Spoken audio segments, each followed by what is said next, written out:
And by the end of my 4 years of school, I had a fan base, and it didn't make sense for me to stop. Hey, boo. Now I'm shaking, drinking all this coffee.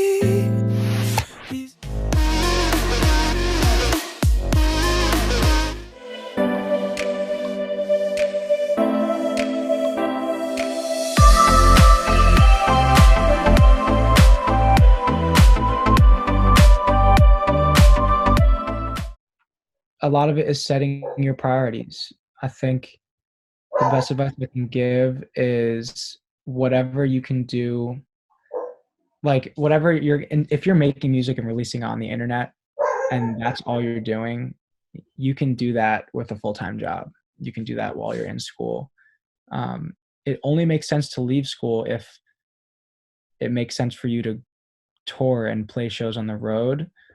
And in order for that to happen, 99% of the time, you have to establish a following or fan base through the internet. So I spent 4 years of college building a fan base on the internet, making music in my free time. And I wasn't making music particularly fast. I was definitely taking my time, releasing like one EP a year plus a couple songs here and there. So like 8 songs a year for 4 years. I was able to do all my studies and get everything done. And by the end of my 4 years of school, I had a fan base, and it didn't make sense for me to stop going to school until I was ready to tour. If that makes sense.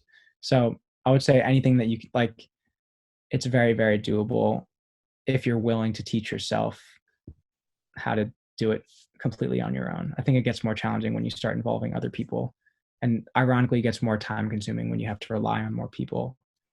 But that's how I found it worked for me. Oh, now I'm shaking, drinking all this coffee.